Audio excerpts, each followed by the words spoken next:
Bonjour les amis, nous sommes partis pour notre vidéo numéro 26.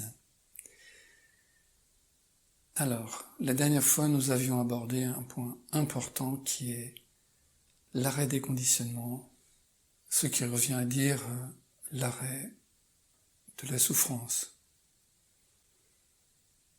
On peut se poser la question, pourquoi souffrons-nous ?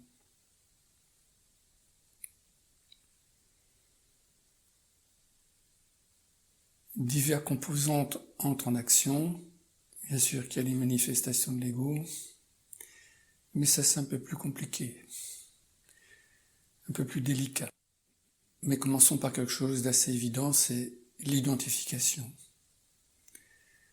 Donc évidemment, il ne s'agit pas de l'identification policière, mais le fait que notre identité se perd, notre identité réelle, ce que je suis réellement, ce que vous ressentez dans un moment de présence, quand vous sentez que vous habitez vraiment totalement l'instant présent, que vos facultés intellectuelles ne se dispersent pas dans de multiples directions.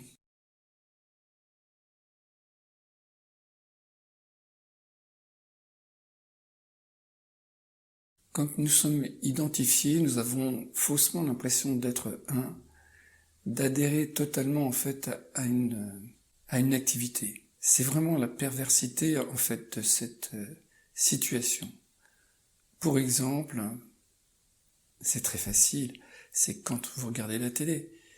Si le film, on en a parlé souvent en cours, si le film est bon, vous êtes dans l'action avec les acteurs, vous participez totalement en fait à une fiction, puisque finalement la réalité c'est un écran sur lequel se passe un film, et puis une personne assise dans la pénombre, dans son salon, vous. Mais nous ne percevons pas cette réalité. Quand nous l'apercevons, le film est mauvais. La réalité revient, vous êtes dans votre salon et vous accrochez pas à ce divertissement.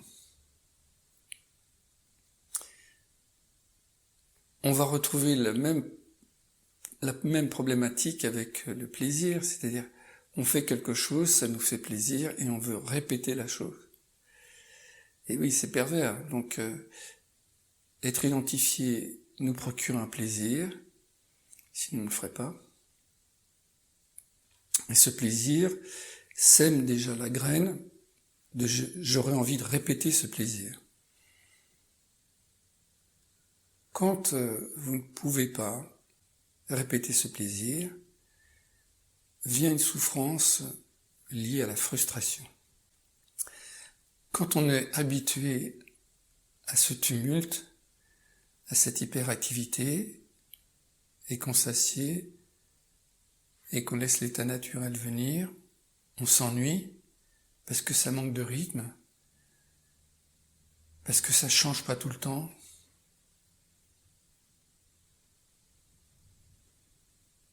Tout ça, ce sont des conditionnements. Quand à un moment vous adhérez vraiment au yoga, vous aspirez en fait à cette tranquillité, à une tranquillité naturelle, parce qu'elle n'a pas d'origine, hormis notre nature profonde, ce que nous sommes réellement.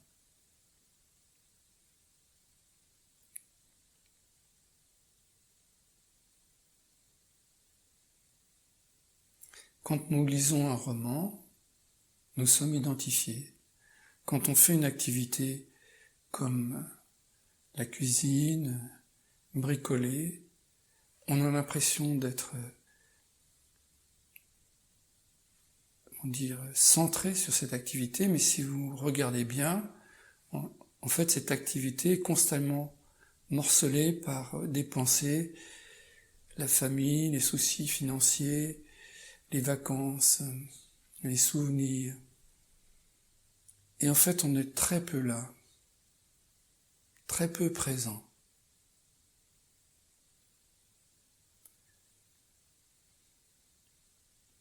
Donc,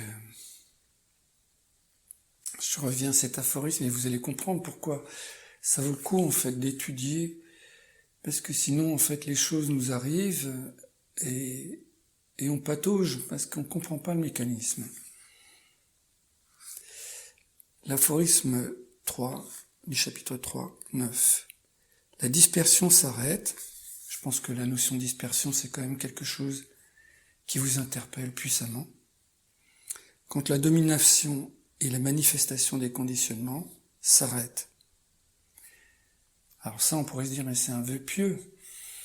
Donc là, se pose la question, mais quand est-ce que ça arrive?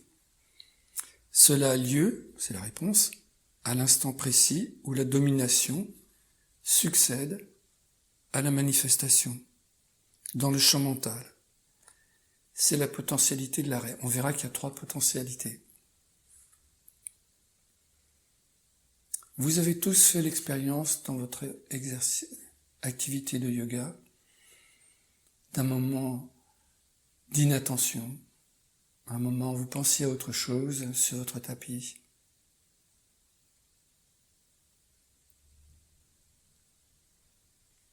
Souvent, en fait, ce moment est désagréable parce que nous ne savons pas savourer, et c'est pour ça que le yoga le souligne, nous ne savons pas savourer ce moment d'arrêt.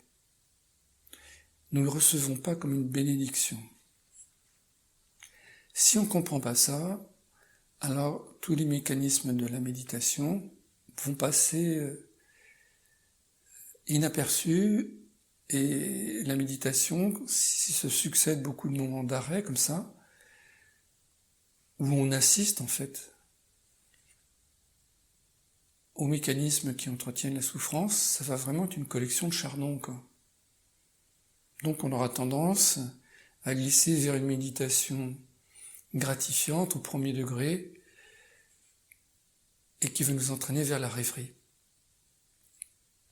Alors, la rêverie, pourquoi pas, hein, c'est finalement comme passer un bon moment au cinéma, devant un film, sauf que quand on sort du cinéma, et même des fois pendant le cinéma, les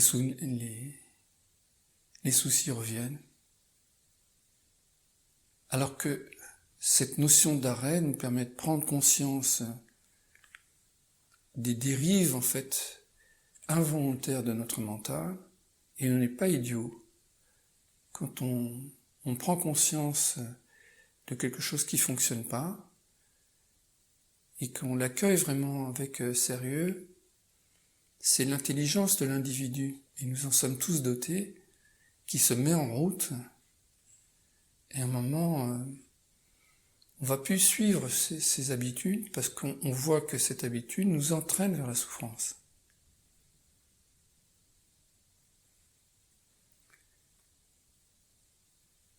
Je suis en voiture, et puis une grosse voiture me double. Oui, c'est un fantasme dingue. Et puis je me mets à jalouser cette personne qui a cette grosse voiture. Dans l'oubli que mon propre véhicule satisfait complètement à mes besoins. Dans l'oubli que je n'ai pas les moyens d'entretenir un véhicule comme cela. Si je suis identifié à ce désir va me faire souffrir. Si je vois que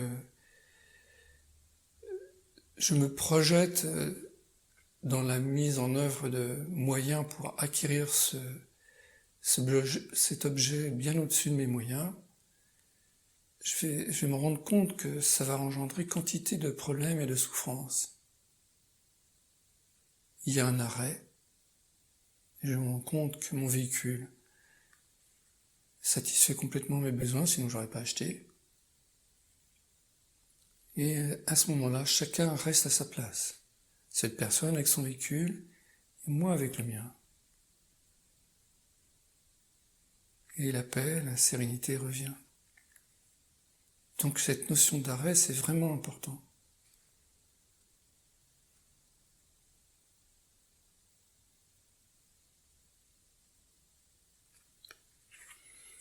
Essayez comme cela dans votre vie de tous les jours de sentir des moments d'arrêt, un moment de saisissement,